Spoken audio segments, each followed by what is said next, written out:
Last time, we uncovered the secrets of Angkor Wat, from its sunrise magic to the hidden carvings that told stories like an ancient comic book. But that was just the beginning. Next up, we are stepping into a temple even older than Angkor Wat itself. And this adventure only gets better before we wrap up the night at Siem Reap's famous Pub Street.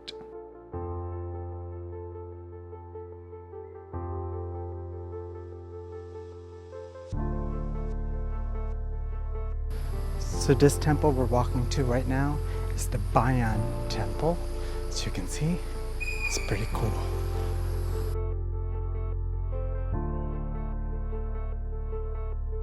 So this is Bayon Temple. This temple's actually built before Angkor Wat.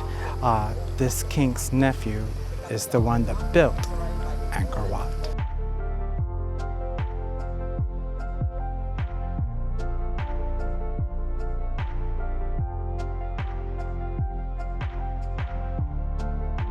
So this is Banyan Temple. It's gorgeous. Welcome to Bayon Temple. While Angkor Wat was Hindu, Bayon is a bold Buddhist masterpiece with a totally different feel. Right away, a huge wall of carvings jumps out like a giant comic strip of ancient Cambodia. Battles, markets, fishing, and daily life. Then rows of stone pillars pull you in, turning the path into a maze of shadows and stories. And this is just the start of what Bayon has to offer.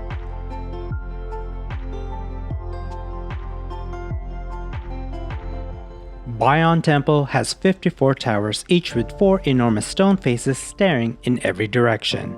Over 200 mysterious miles in total. No one knows exactly who they represent. Was it the king, gods, or something else? Walking among these towers feels like a living puzzle, with secrets waiting around every corner.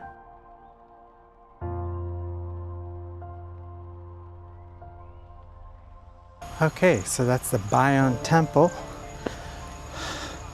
Pretty amazing. You really only need about half an hour or so here to explore, and now we're off to the next one.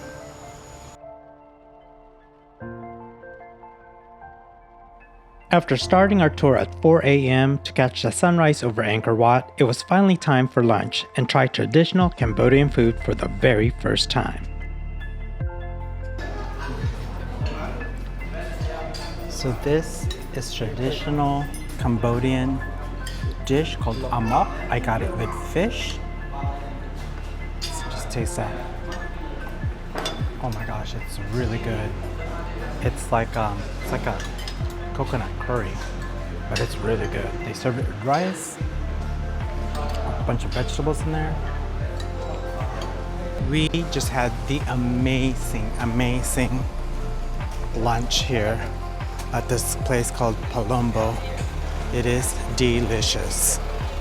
After stuff in our face, it was time to hike the jungle again. So we are now walking to what is called the Tomb Raider Temple. This is where they filmed Tomb Raider. We're now walking into Ta Prohm, also known as the Tomb Raider Temple because it starred in that famous movie. Unlike Angkor Wat and Bayon, this temple was left mostly untouched, with massive tree roots twisting through the stone walls. Walking here feels like stepping straight into an ancient jungle adventure where nature and history collide. Every corner hides surprises, and it's easy why filmmakers fell in love with this magical, mysterious place. Wow. This is the Tomb Raider Temple.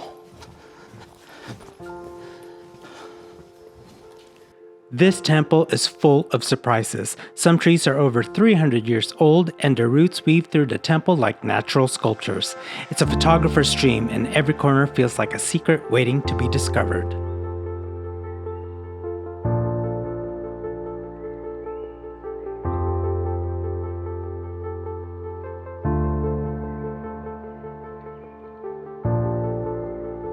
This truly feels like stepping into a forgotten world. Built as a Buddhist monastery, it is a mix of stone and jungle, with enormous silk cotton and fig tree roots crawling all over the walls and pillars.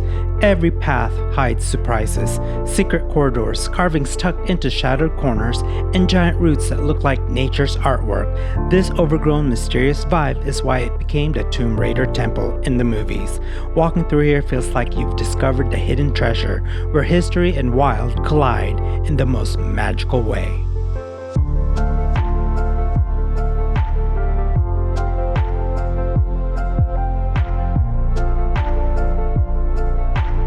Some say this carving looks like a dinosaur. Could it be real or just some clever trick of ancient art? You decide. Oh my gosh. This place is pretty spectacular. No wonder they filmed Tomb Raider here, and I'm sure other movies as well.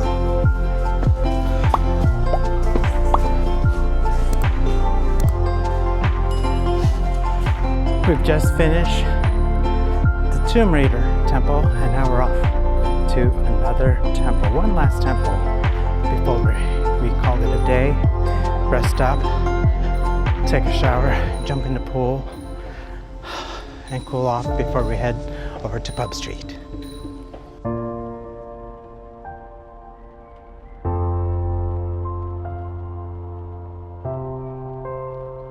So we are at the last temple for the day. Forget what it's called, but it's a less visited temple, but it's still beautiful. I actually don't remember the name of this temple. If anyone knows it, drop it in the comments. I'd love to find out. But what I do remember is the sheer wonder of being here. These ancient temples aren't just stone and carvings. They're living pieces of history built hundreds of years ago with precision that still amazes us today. Every wall, every sculpture tells a story. Stories of kings and gods, the devotion and mystery. People from all over the world come here, drawn by its magic, trying to imagine what life was like back then. And the more you explore, the more you realize these temples aren't just ruins.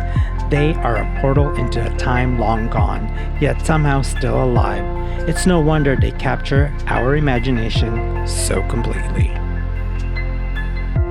So we are wrapping up our Angkor Wat temple tours. It is something that, if you're able to do it, I recommend doing it. It's kind of, I don't even have words to say it. It's kind of just amazing.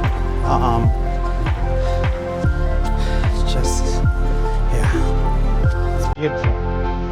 Okay, so we've rested and now we are just heading to Pub Street. Check that out, grab some drinks, grab some dinner. But so far, Cambodia, A+, love it. So we are walking towards Pub Street right now, so we think. But this is what it's like walking in Cambodia right now. Siem Reap specifically. People are friendly. It's nice. Step into Siem Reap's nightlife. Pub Street. Neon lights, sizzling street food, and non-stop music. Adventure comes alive after dark. It is pure energy when it's not raining. So here we are at the famous Siem Reap Pub Street. We're going to explore. It's a rainy evening. I mean, it's really drizzling, light rain. So therefore, it's not that crowded, but also it's pretty darn early. So I'm sure it'll pick up later tonight. I mean, look at this place. 75-cent beers. After a quick bite, we skip Pub Street for now, saving it for the next evening. But first, we were off to explore Cambodia's wonders. Next stop, the breathtaking Kulin Mountains. Epic views, hidden waterfalls, and unforgettable adventure awaits. If you enjoyed this video, do me a favor, hit that like and subscribe button. I'd appreciate it.